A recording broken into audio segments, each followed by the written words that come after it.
ভাবে চলে না। বিধর্মীরা ওরা শুধু আল্লাহরে মানে না, এতটুকুনি পার্থক্য। কিন্তু ওদের মধ্যে চুরি ডাকাতি নাই, ওদের মধ্যে মিথ্যা বলার পরিবেশ নাই। কিন্তু আমরা মুসলমান সদা সর্বদাই চলতে গিয়া বসতে গিয়া 10টা কথা যে জায়গায় বলা হয় ওই জায়গায় 12টা মিথ্যা কথা থাকে। কথা বলেন। অল্প কথার মধ্যে শেষ করে দিতেছি। যে জায়গায় 10টা কথা বলে সেই জায়গায় 10টা কথা বলতে গিয়া 12খান মিথ্যা কথার আভাস লাগায় দেয়। মিথ্যা কথা বলি কেন বলে মুসলমান জানে সুদ খাওয়া হারাম, মুসলমান জানে ঘুষ খাওয়া হারাম, মুসলমান জানে মিথ্যা বলা হারাম, মুসলমান জানে সুদ খাওয়া, মিথ্যা বলা, ঘুষ খাওয়া, মুসলমান জানে এগুলো হারাম। তারপরও বেলাজা বেশরমা হয়ে মুসলমান এই 3টা জিনিসের সাথে সবচাইতে বেশি জড়িত। কথা বলেন ঠিক কিনা? সবচাইতে বেশি জড়িত। আগেরকার মুসলমানদের কি নিয়ম ছিল? জীবন বিলিয়ে দিত, এরপরও তো মিথ্যা বলতো না। এই যুগের মুসলমানরা কয় জান বাঁচাবার জন্য মিথ্যা বলা যায়, বলে কি বলে না? সেই যুগের মুসলমানরা সত্য একটা মিথ্যা কথা বললে তো তার জীবন বেঁচে যেত, তারপরও মিথ্যা বলতো না। কয় জীবনের চাইতে তো রব্বে কারিমের হুকুমের অনেক দাম, ঠিক কিনা? আমার জীবনের চাইতে রব্বে কারিমের আদেশের অনেক দাম। আমার জীবনের চাইতে আল্লাহ তাআলার কোরআনের অনেক দাম। আমার জীবনের চাইতে রব্বে কারিম হাবিবে কিবরিয়ার হাদিসের অনেক দাম। কিন্তু সেগুলাকে আমরা বাদ দিয়া বলি যে জান বাঁচাইবার ক্ষেত্রে মিথ্যা কথা বলা যায় আছে। অনেকেই বলে জান বাঁচানো নাকি ফরজ হয়ে যায়। বাজান কোন জায়গায় জানটারে দেওয়াটাই হলো ফরজ, কোন জায়গায় জান বাঁচানো ফরজ এমন কথা কোথাও নাই, ঠিক কিনা জোরে বলেন? ওই যে ফিলিস্তিনে মুসলমান মরতেছে, মরে না? ফিলিস্তিনে মুসলমান মরতেছে, মুসলমানের মারতেছে, কথা কয় না? আপনারা বলবেন হুজুর ইহুদিরা তো মারতেছে। না, এখানে বড় একটা দুর্নীতি আছে, বড় একটা ভেজাল আছে। আজকাল মুসলমানদেরকে দেখা বেঈমানেরা হাসে। যেই আলোচনা নিজে সাজুগুজু করে নিয়ে বসছিলাম সেটা কিন্তু চেঞ্জ হয়ে গেছে সময় কমের জন্য। মুসলমানকে নিয়ে ঠাট্টা করে, মুসলমান দেখতে পারে না। মুসলমানের চরিত্র হলো তেলওয়ালার মাথায় তেল দেয়, যার মাথায় তেল নাই এটা দেখে না। কথা কান? যদি কোনো মানুষের মাথায় তেল থাকে সেটা বেঈমান হোক, অসুবিধা নাই। সেটা কাফের হোক, তাতে কোনো অসুবিধা নাই। তেল আছে তো, এই জন্য এর কাছে মিশে বেশি। তেল নাই, সে বুজুর্গ হলেও তার কাছে কেউ মিশতে চায় না। কথা বলেন ঠিক কিনা? হযরত সালমান ফারসি রাদিয়াল্লাহু তাআলা আনহু উম্মতে মুহাম্মদের মধ্যে সবচেয়ে বেশি হায়াত পেয়েছিলেন। হযরত সালমান ফারসি রাদিয়াল্লাহু তাআলা উম্মত মুহাম্মদের মধ্যে 350 বছর হায়াত পেয়েছে। সুবহানাল্লাহ, সুবহানাল্লাহ। 350 বছর হায়াত পাইছে। হযরত আমিরুল মুমিনিন ফারুক আজমের জামানা মাদায়েব নগর থেকে চিঠি লেখা ওমর ফারুকের কাছে পাঠায়া দিছে। ওগো ওমর আমিরুল মুমিনিন, আমাগো মাদায়েব নগরে একজন শক্তিশালী গভর্নরের প্রয়োজন। বুঝতেছেন আমার কথা? আমাদের মাদায়েব নগরে শক্তিশালী গভর্নরের প্রয়োজন। কারণ সমাজে মদখোর দিয়া ভরে গেছে, সমাজে গাঁজাখোর দিয়া ভরে গেছে, সমাজে সুদ দিয়া ভরে গেছে, সমাজে হারাম দিয়া ভরে গেছে। সমাজের মধ্যে বেপরদার সয়লাভ শুরু হয়ে গেছে গো আমিরুল মুমিনিন। এমন একটা গভর্নর আপনি আমারে পাঠায় দেন, যেই গভর্নর আইসা যেন মাদায়েম নগরটারে যেন জান্নাতি ভূস্বর্গ বানাইতে পারে। জোরে বলেন সুবহানাল্লাহ।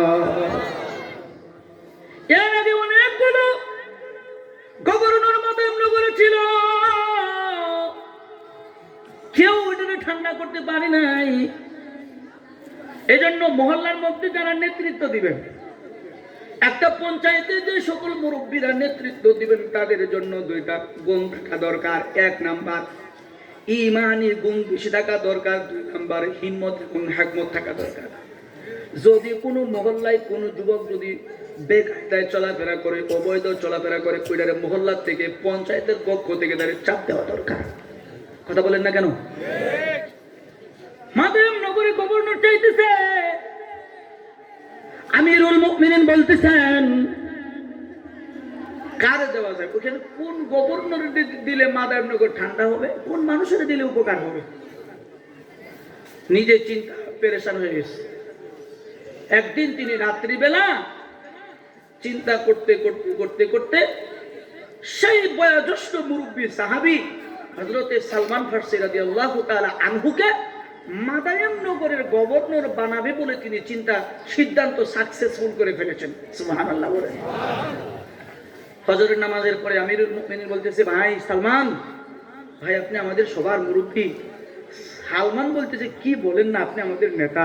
আর রাখেন নেতা, আপনি আমার কত বড়, আপনি আমার শ্রদ্ধাভাজন, আপনার একটা কথা বলতে যে শুনবেন আপনি? সালমান বলে, কি বলবেন? আমিরুল মুমিনিন ডেকে ডেকে বলতেছেন, ও ভাইজান, মাদায়েম নগরে কয়েকটা গভর্নর দিলাম, কোন গভর্নর ওই জায়গায় টিকতে পারে না। মাদায়েম নগরের মধ্যে নাকি বিশৃঙ্খলা বেশি হয়। মাদায়েম নগরের কিছু সুশীল সমাজ আমার কাছে চিঠি লিখছে, একটা শক্তিশালী গভর্নর চাইছে। ওগো ফার্সি ভাই, আমি তো আপনারই পছন্দ করি, জান জান হাবিবে কিবরিয়ার দিনের খাতিরে আপনারে আমি মাদায়েম নগরের গভর্নর বানাইতে চাই। সালমান ফারসি বলে, আলহামদুলিল্লাহ। বলেন না, আর যারা বলেন আলহামদুলিল্লাহ। আলহামদুলিল্লাহ বলে মেনে নিছে। উটের পৃষ্ঠে চৈরা নতুন গভর্নর মাদায়েম নগরে চাইতেছে। মাদায়েম নগরে যাওয়ার পরে মানুষ তারে সম্বর্ধনা দিবে, মানুষ তারে হালান সাহালান দিয়ে দিবে। মাদায়েম নগরের মানুষেরা মনে করতেছে আমিরুল মুমিনিন বিশাল বড় মাপের শক্তিশালী গভর্নর দিবেন। কিন্তু যেই মাত্র হযরতে সালমান ফারসি রাদিয়াল্লাহু তাআলা মাদায়েম নগরের সীমানায় ঢুকে গেছে, মানুষ সালমান ফারসির দিকে আর কেউ কাছে আসে, কেউ কাছে আসে। হ্যাঁ, এত মতো চিঠি লিখে দিলাম, বলছে একটা শক্তিশালী গভর্নর দিতে। শক্তিশালী এই ওমর ফারুক কি করছে, একটা বুড়া মানুষকে আমাকে গভর্নর করে পাঠাইছে, মূল্য দিল না। এটাই তো মুসলমানের চরিত্র। কথা বলেন ঠিক কিনা? মুসলমানের নিয়ম হলো, পোশাক আশাক যদি চাকচিক্য থাকে, দামি পাঞ্জাবি যদি থাকে, দামি টুপি যদি থাকে, দামি লেবাস যদি থাকে, ভিতরে মাল থাকুক আর না থাকুক, এ হলো জামানার বড় আলেম। কথা বলছেন না কেন? কথা বলেন না কেন? কিন্তু এই যুগে একটু লেপলা ছেপলা পোশাক আছে বলে, পোশাকের মূল্য না থাকলে এই জামানার মুসলমানরা সেটা মানুষই মনে করে না। কথা বলেন ঠিক কিনা? এই যুগের মানুষ পোশাকে মানুষের পরিচয় লাভ করে। আগেরকার যুগের মানুষ পোশাকে পরিচয় লাভ করতো না, আগেরকার মানুষ কলপ দিয়া পরিচয় লাভ করত। কেউ তার কাছে আসে না, কয় কেমন চিঠি দিলাম, কোন লোক পাঠাইলো, হইল না হইল না। এইরকম গভর্নর রে আমরা মানতে পারবো না, মেনে নিব না। হযরতে সালমান ফারসি বুড়া মানুষ, মেনে নেয় না। ঠিক তেমনি এই যুগের মুসলমানরা যোগ্যতাপূর্ণ ব্যক্তি যারা, তাদেরকে নেয় না। যাদের এলেম নাই, কালাম নাই, জ্ঞান নাই, তাদেরকে মেনে নেয়। মানুষ তো মুসলমান হইয়াও মাঝে মধ্যে ভুল বক্তব্য দেয়, মুসলমান হওয়ারও পরেও বলে যে যার যার ধর্ম যার উৎসব সবার, ঠিক না? বলেন মুসলমান জ্ঞানী হওয়ার পরেও বলে ধর্ম যার যার উৎসব সবার। এটা যেমন একজন মূর্খতার কথা বলেন না কেন? এগুলা মূর্খতার কথা। মুসলিম হয়েও মুসলমানের ইজ্জত কদর বুঝতে পারে না। জান চলে গেলেও আগেরকার যুগের মুসলমানেরা মিথ্যা কথা বলতো না, ইমান বিক্রি করে দিত না। এই জামানার মানুষ 1000 টাকার নোট পাইলে পরে হুঁশ থাকে না। কথা কয় না রে? কথা বলেন না কেন? 1000 টাকার একটা নোট থাকলে ইমানের খবর থাকে না। ওই যে শাহবাগে নাস্তিকরা আন্দোলন করে, ওইখানে গেলে 600 টাকা দিত। অনেক মুসলমানের ছেলেরা ওই জায়গায় গিয়া আলেমদের বিরুদ্ধে স্লোগান দিত, ইমানটারে 600 টাকায় বিক্রি করে দিছে। কষ্ট হইতেছে? ইমানটারে 600 টাকায় বিক্রি করে দিত, 1000 টাকা তো দূরের কথা। কিতাবের মধ্যে আসছে একজন মুসলিম নওজোয়ান যুবক হরিণ শিকার করার জন্য ছুটির দিনে চলে গেছেন জঙ্গলে, হরিণ শিকার করতে যাবে। বারবার হরিণের দিকে তীর চালাইতেছে, শিকার করবে। আরেক রেওয়ায়েতে আসছে যুবক একটা পাখি শিকার করার জন্য গেছে। পাখি শিকার করতে যাইয়া তীর চালাইতেছে। হঠাৎ করে একটা তীর খ্রিস্টান বালকের শরীরে লেগে গেছে। খ্রিস্টান বালকের শরীরে তীর লাগার কারণে খ্রিস্টান বালক মারা গেছে। যেই যুবক যেই জঙ্গলায় হরিণ শিকার করতে গেছে, ওই এলাকার মানুষ খ্রিস্টান অধ্যুষিত এলাকা, ওখানকার মানুষ খ্রিস্টান বেশি। খ্রিস্টান বালক মারা গেছে। কয়েকজন খ্রিস্টান এক জায়গায় জমা হয়ে বিচারপতির কাছে গেছে। সেই জায়গার বিচারপতি একজন মুসলমান বিচারপতি। 80% মানুষ খ্রিস্টান, কিন্তু সেই জায়গার বিচারপতি হলো মুসলমান। সুবহানাল্লাহ কয় না? মুসলমান কতটা ভালো হলে পরে এতটুকু আগানো যায়। আর আমাদের দেশে 16 কোটি মুসলমান থাকা সত্ত্বেও হিন্দু দিয়া বিচারপতি বানায় রাখে। কথা বলেন ঠিক কিনা? হ্যাঁ, বিচার নিয়ে গেছে। বিচারপতি খ্রিস্টান বালক মারা গেছে। ওই মুসলমান যুবকের তীরের আঘাত খায়া খ্রিস্টান বালক মারা গেছে। বিচার চাই। যারা পিছনে দাঁড়িয়ে আছেন একটু আসেন না। আমি তো শুরুতেই বলছিলাম যে দেখেন, প্রত্যেকটা একটা বিষয়ের একটা মনোরম পরিবেশ থাকা উচিত। কি বলেন? কথা ঠিক না? যারা পেছনে আসেন একটু চলে আসেন। আল্লাহ কবুল করুক, বলেন আমিন। চেয়ার আছে অনেকে, যারা চেয়ারে বসতে পারেন, অনেকে এসে যারা বসতে সমস্যা, যারা চেয়ার বসতে পারেন, ইনশাল্লাহ আল্লাহ কবুল করুক, বলেন আমিন। তাহলে খ্রিস্টান যে বলতেছে যে ভাইজান আপনাদের গুলির আঘাতে আমাদের একটা খ্রিস্টান মারা গেছে, বিচার চাই। মুসলমান বিচারপতি বলে, এই নওজোয়ান, তুমি কি সেই যুবককে মেরেছ? হ্যাঁ মারছি, তবে ইচ্ছা করে মারি নাই, ভুল করে মারছি। সুবহানাল্লাহ কইলেন না? আমরা হইলে কিতা করতাম? ওদের মাইরা কেমনে বর্ডার পাস হওয়া যায়? কথা কয় না? কিছুদিন আগে খবরে শুনছেন না, সাংবাদিকের মাইরা পঞ্চগড়ের চিলাহাটি চলে গেছে, ওখান থেকে বর্ডার পার হইলে আর ধরতে পারবে না। কথা কর না কেন? কিন্তু সে মুসলমান কয় মারছি ঠিকই, ইচ্ছা করে মারি নাই, ভুল করে মারছি। মুসলমান বিচারপতি বলতেছেন, কি হলো? তুমি তো ভুল করে খ্রিস্টান বালকরে তুমি মেরে ফেলাইছ। এবার কোরআনুল কারীমের মধ্যে আছে খুনের বদলা খুন, চোখের বদলা চোখ, নাকের বদলা নাক, কানের বদলা কান, জানের বদলা জান। এখন তো তোমার ফাঁসি হয়ে যাবে। কই দেন আমার ফাঁসি দেন, আমার পবিত্র বানাইয়া দেন। আমি তো এটার মারছি, মারার পরে আমি তো অপরাধী হয়ে গেছি, আমি তো অপবিত্র হয়ে গেছি, আমি তো দোষী হয়ে গেছি, দুনিয়ার জমিনে গুনাহগার হয়ে গেছি। বিচারপতি গো, আমার এই দুনিয়ার জীবনে যে ভুল হয়েছে দুনিয়ার জমিনে যে মার্ডার আমি করেছি, এই মার্ডারের বিচার আমি পরকালে পাইতে চাই না। সুবহানাল্লাহ কয় না? এই মার্ডারের বিচার আমি পরকালে পাইতে চাই না। তার কারণ হলো, রব্বে কারিম যদি আমারে জিজ্ঞাসা করে মার্ডার করছিস কেন দিলে, আমি আল্লাহ তাআলার কাঠ করায় দাঁড়ায়া কেমন করে মুখ দেখাবো? বলেন সুবহানাল্লাহ। এটা লজ্জার থেকে। কিসের থেকে বলেন না? কিসের থেকে?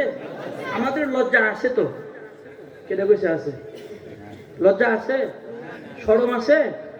যে চায়ের দোকানে চাচা বসে চা খায়, টেলিভিশনে নর্তকী দেখে, ওই দোকানে ভাতিজাও বইয়া চা খায়, সেও নর্তকী দেখে।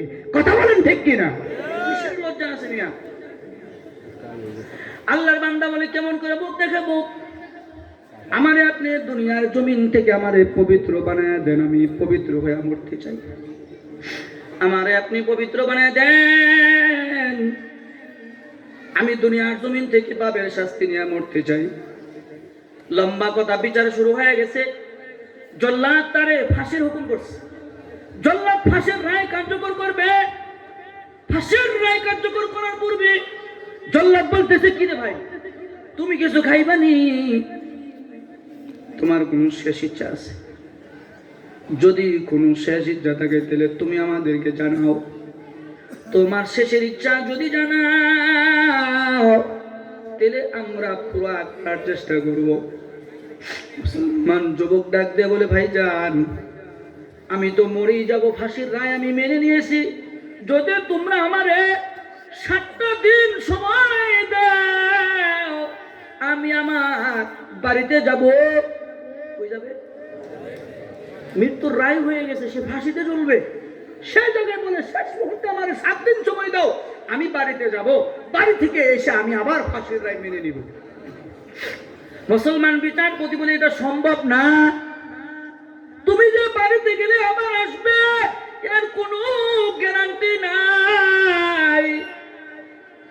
কয়েকটু যদি অনুমতি দিতেন, বাড়িতে যায় আমার কিছু লেনাদেনা আছে, কিছু টাকা পয়সার গ্যামজাম আছে, আমি বাড়িতে গিয়া যার টাকা পয়সা হক গুলো বুঝাই দিয়ে আসতাম। সুবহানাল্লাহ। কি বুঝাই দিয়ে আসবে? হক যারা বলেন না, কি এই জামানার মানুষ হক ঠিক মতো বুঝায়নি? কথা বলেন, বুঝায়?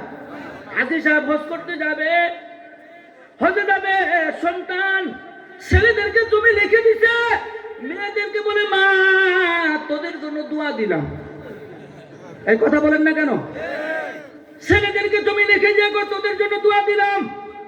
মেয়েরা ওই মুহূর্তে বাবার আবেগে কিছু পায় না, হজ থেকে ফিরে আসলে কই দুয়ার গুল্লি মারবি। কথা বলেন না কেন? এটাই তো নিয়ম না, এটা তো নিয়ম হওয়ার কথা না, এটা তো মুসলমানের চরিত্র না। কেমন মুসলমান হইলে পরে কবরে গেলে শান্তি পাওয়া যাবে একটু জেনে নেন স্বল্প সময়।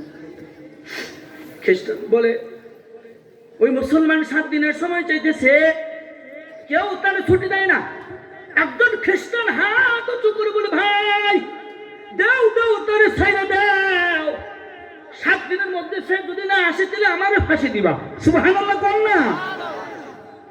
7 দিনের মধ্যে সে যদি না আসে তাহলে আমারে ফাঁসি দিবা। খ্রিস্টান বালেগের জিম্মাদারি নিয়ে মুসলমান নওজোয়ান যুবক বাড়িতে চলে গেছে। বাড়িতে যাইয়া মা বাবার কাছে বিদায় দিছে। যার যার সঙ্গে লেনদেন ছিল এটা হক আদায় করে দিছে। যার কাছে ক্ষমা চাওয়া দরকার ক্ষমা চেয়ে নিছি। নেওয়ার পরে শুক্রবারের দিন জুমাবারের বেলায় বিচারের জায়গায় উপস্থিত হওয়ার কথা, কিন্তু তখনও ছেলেটা ওই জায়গায় পৌঁছতে পারে না। জুমার নামাজ হয়ে গেছে, নামাজ হয়ে গেছে, আসে না, অপেক্ষা করতেছে, আসে না। না আসার কারণে বলে, খ্রিস্টান ভাই তুমি যে জিম্মাদারি নিছিলা, তোমার এই ফাঁসিতে ঝুলতে হবে। খ্রিস্টান ডাক দিয়ে বলে, আমি প্রস্তুত, আমি তো প্রস্তুত আছি, কারণ আমি তো জিম্মাদারি নিচ্ছি, কোনো অসুবিধা নেই, আমারে ফাঁসি দাও। জল্লাদ খ্রিস্টানের ফাঁসি দেওয়ার জন্য কাঠ গড়ায় দাঁড় করাইছে। পেছন থেকে আরেকজন খ্রিস্টান ডাক দিয়ে বলে, ভাইজান থামো, কে যেন দৌড়াইয়া দৌড়াইয়া আসতেছে, একটু অপেক্ষা করে দেখা যাক কে আসতেছে। আমাদের মন বলে ওই মুসলমান ছেলেটা আবারও ফিরে আসতেছে। বলেন সুবহানাল্লাহ। কিছুক্ষণ অপেক্ষা করে পরে ছেলেটা আবার আসছে। এসে ওই খ্রিস্টানের পায়ের মধ্যে পড়ে গেছে,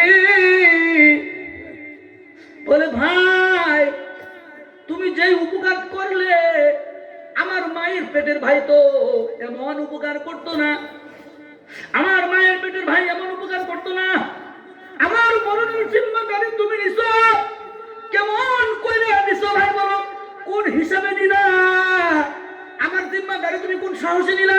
কই ভাই গো, হাদিসে শুনেছি আল্লাহর রাসূল বলেছেন, সাহাবায়ে কেরামের জবান থেকে শুনেছি, উলামায়ে কেরামদের জবান থেকে শুনেছি, যে প্রকৃত মুসলমান হয় সে কখনো কথার বরখিলাপি করে না।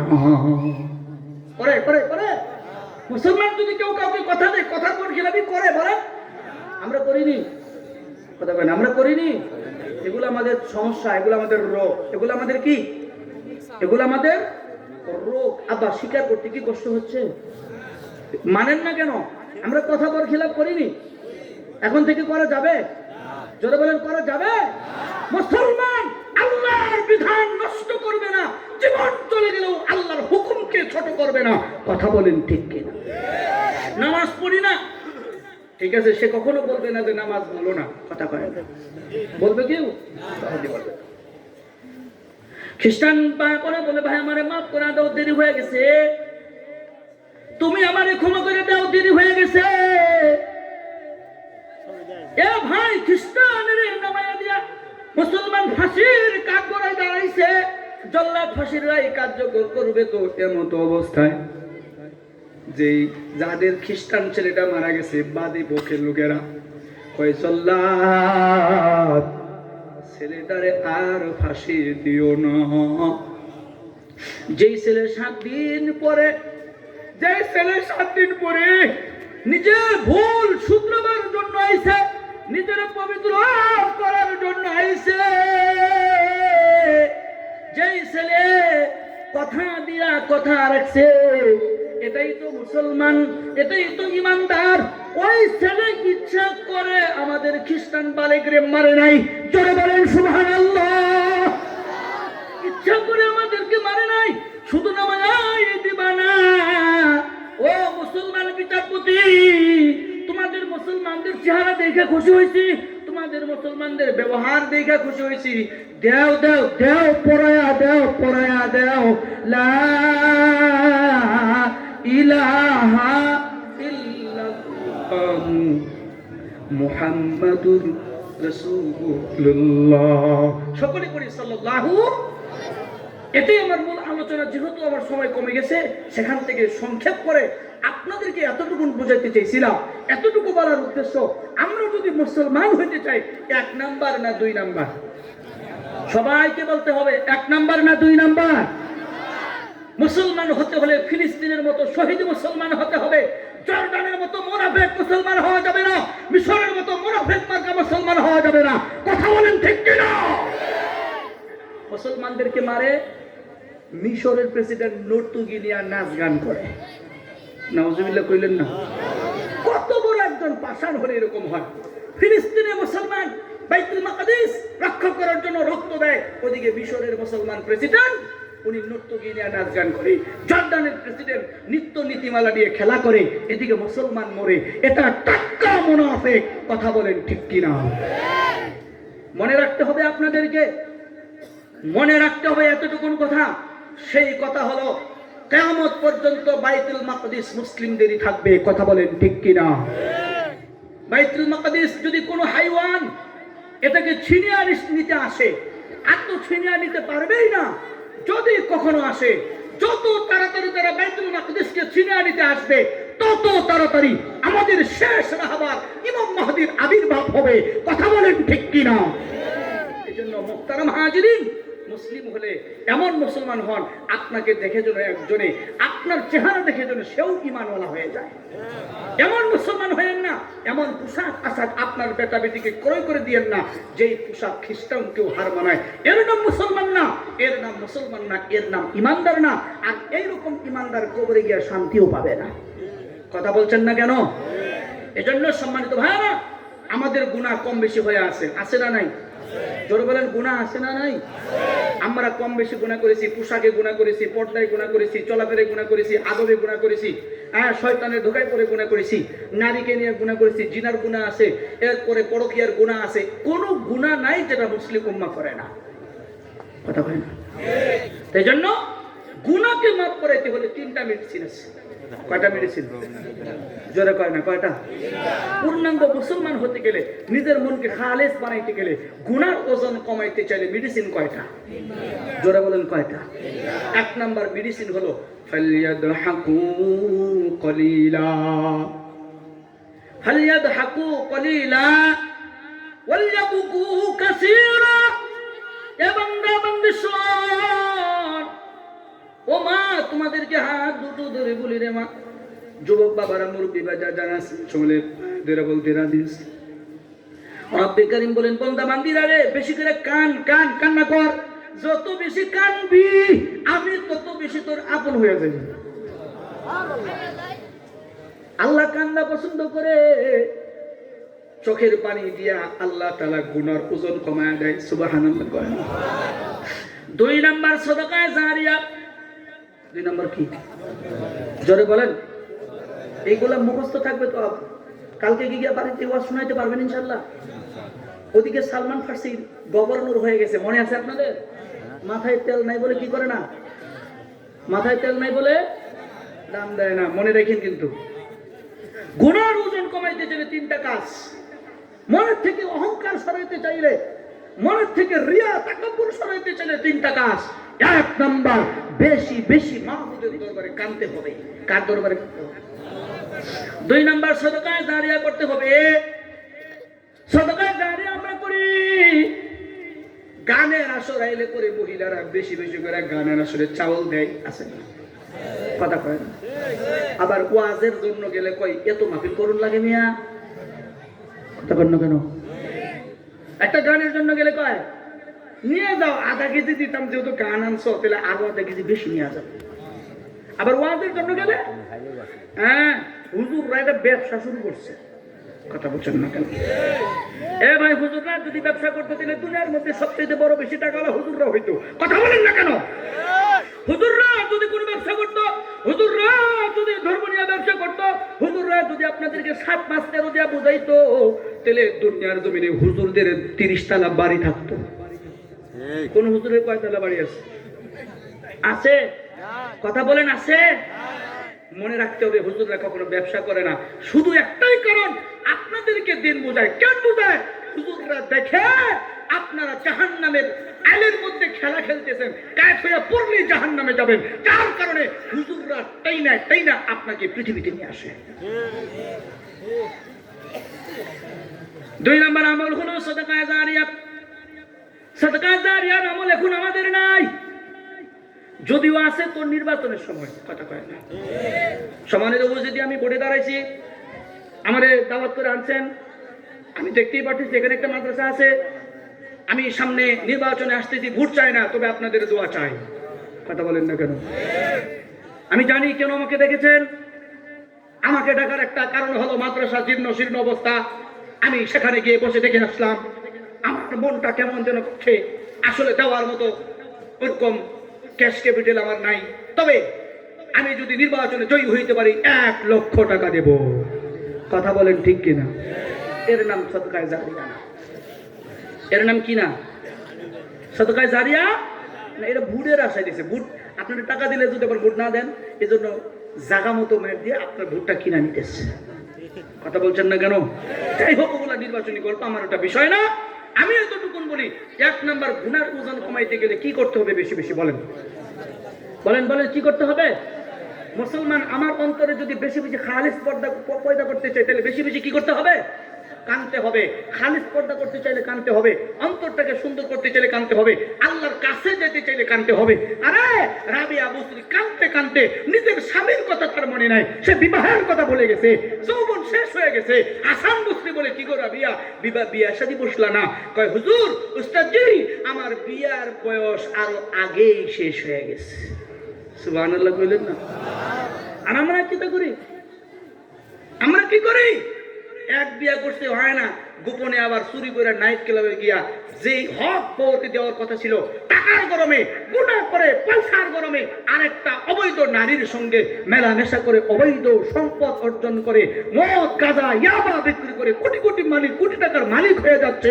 তাদেরকে বড় লোক পায় না, তাদেরকে ধর্ম ব্যবসায়ী বলে না, হুজুররা ওয়াজ মাহফিল করলে এদেরকে ধর্ম ব্যবসায়ী বলে। তারপরে হলো ইমানের গলদ আছে, কথা বলেন ঠিক কিনা? সম্মানিত ভাইরা, আল্লাহর রাস্তায় বলছি 2 নাম্বার সদকা জারিয়া করা। এখানে যারা এসেছেন, আমি অন্ত মানুষ, আপনাদের এক সময় এদিকে অনেক আসতাম, মেলান্দতে ইসলামপুরে অনেক প্রোগ্রাম হতো আমার, এখন এদিকে দেওয়ার সময় হয় না, অন্য লোকের আগেই নিয়ে ফেলে জন্য দিতে পারি না। যদিও আজকে দিয়েছি, আমার একটা প্ল্যান ছিল মনে হয় 1.5 ঘন্টা 2 ঘন্টার মতো কথা বলা হবে, যেহেতু একটা আদায় ছিল, সেটা হচ্ছে না। হযরত চলে যাবেন, কালকে দেশের অবস্থা ভয়াবহ হবে। সেই তুলনায় আমি সেদিকে না গিয়ে সদকায়ে জারিয়া স্বরূপ আল্লাহর বান্দারা যারা আছেন এখানে দুনিয়ার জমিনে যেই সম্পদ অর্জন করলেন, যেই ঈমান আপনি বানাইলেন, আপনি দেখেন আপনার ঈমান আপনাকে নাজাত পর্যন্ত পৌঁছাতে পারবে কিনা। আপনার অন্তর যদি সাক্ষী দেয় যে আমি এমন কিছু করছি যার দ্বারা জান্নাতে যাব, তাহলে আপনার সদকায়ে জারিয়ার দরকার নেই। আর যদি বিবেক বলে তুই কিছুই করস নাই, তাহলে অন্তত আজকে এই মহিউস সুন্নাহ মাদ্রাসার জন্য কিছু সদকায়ে জারিয়া দিতে রাজি আছেন? সবাই সবাই বলেন রাজি আছেন? হাত দুইটা আল্লাহকে দেখান, নারায়ে তাকবীর। আর আরে কোরআন সবাই নারায়ে তাকবীর। আওয়াজ হবে নারায়ে তাকবীর। আর একটু আওয়াজ হবে নারায়ে তাকবীর। আল্লাহ কবুল করো, জোরে বলেন আমিন আমিন। হাত নামান।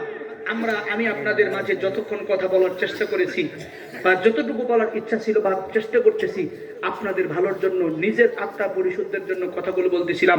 এতটুকুন বলবো, 10টা মিনিট আপনাদেরকে কষ্ট দিব। আল্লাহর রাস্তায়, আল্লাহর দোহাই, কোন ভাই এই প্যান্ডেল থেকে বাইরে যেতে পারবেন না। মনে থাকবে ইনশাআল্লাহ? পেছনের ভাইরা কথা বলেন, মনে থাকবে? পিছনের ভাইরা একটু বলেন না ভাই, মনে থাকবে আপনাদের? 10টা মিনিট কষ্ট দিব, কেউ আমরা ময়দান ছেড়ে যাব। আল্লাহ কবুল করুক, জোরে বলেন আমিন। সম্মানিত ভাইরা, যমুনা ফিউচার পার্কের মালিক এই বাংলাদেশের মধ্যে একটা বড় মার্কেট হলো, সেই মার্কেটের নাম হলো যমুনা ফিউচার পার্ক। এশিয়া মহাদেশের মধ্যে 3 নাম্বার মার্কেট। এই যমুনা ফিউচার পার্কের মালিকের নাম হলো নুরুল ইসলাম। বলেন কি নাম বললাম? সবাই বলেন কি নাম বললাম? নুরুল ইসলাম। 2019 সালে একটা গজব আসছিল বাংলাদেশে, যেটার নাম অনেকেই বলে করোনা। মানে আল্লাহর সাথে করোনা করা, ওই করোনার নামটাকে দ্বন্দ্ব করে এটারও নাম দিছে করোনা। যে করোনা মানুষ ধরলেই মারে, কথা বলেন না কেন? আসলে করোনা না, এটা হলো কোভিড-19। জোরে বলেন কি 19? কোভিড-19 মুখস্থ করেন। কোভিড-19 কি 19? আরে করোনা তো আল্লাহ দয়া করে, করোনা মানে দয়া করা, কথা বলেন না কেন? আর এই করোনাটাকে যারা ধরে তারা কি করে? মারে। তাই নূর ইসলাম সাহেবের কোভিড-19 হয়েছে। উনি ডাক্তার মহোদয়কে ডেকে বললেন যে ডাক্তাররা, তোমাদের যা লাগে তাই নাও, তবে আমারে তোমরা বাঁচাও। তোমাদের যা লাগে তোমরা তাই নাও, এরপরও তোমরা আমারে বাঁচাও। ডাক্তার মহোদয়রা ডেকে ডেকে বলে, মাননীয় মার্কেট মহোদয় মহাজন সাহেব, বহু চেষ্টা করেছি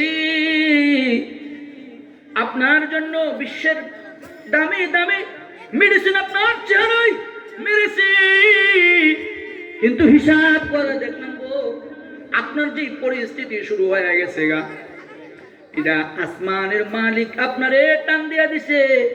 পৃথিবীর কারো ক্ষমতা নাই আপনারে দুনিয়ার জমিনে জীবিত। কথা বলেন ঠিক কিনা? ফিউচার পার্কের মালিক কোটি কোটি টাকা রেখে কবরে গেছে। কোথায় গেছে বলেন? সবাই কথা বলে না, কোথায় গেছে? আমরাও তো একদিন কবরে যাব। কবরে যাওয়ার আগে গুনার ওজন কমানোর দরকার আছে না নাই? জোরে বলেন আছে না নাই? গুনার ওজন যদি কমাইতে চান, অল্প সময়ের মধ্যে মহিউস সুন্নাহ মাদ্রাসার জন্য যে যতটুকু পারেন এই মাদ্রাসার জন্য সদকায়ে জারিয়া। কোন মানুষের জন্য যদি সামর্থ্য থাকে 20,000 টাকা দিয়ে আপনি উপকার করতে পারেন। যার সামর্থ্য আছে 10,000 টাকার উপকার করতে পারেন, যার আছে 5,000 টাকার উপকার করতে পারেন, যার নাই 1 থেকে 2,000, 3,000, 500 টাকা দেওয়া পর্যন্ত মহিউস সুন্নাহ আল্লাহর রাসূলের ঘরের উপকার করতে পারেন। যেই বান্দা আল্লাহর রাসূলের উপকার করবে ময়দানে মাশারে আল্লাহর রাসূল তারে নিজে জিম্মাদারি নিয়া উপকার কইরা জান্নাত পর্যন্ত পৌঁছাইয়া দিবে। জোরে জোরে বলেন সুবহানাল্লাহ। বড় সাই আসরে মন কিসের বড় আশা, এত সাদের বাড়ি একদিন ভাঙবে তোমার বাসা। হিসাবের দিন ফুরিয়ে যাবে, যৌবনে লাগিবে ভাটি। ওই যে দেখো ডাকিতেছি তোমায় কবরে মাটি। কথা বলছেন না কেন? কে পারেন কে পারেন? এই মহিউস সুন্নাহ মাদ্রাসার জন্য 5,000 টাকা 10,000 টাকার সামর্থ্যবান ব্যক্তি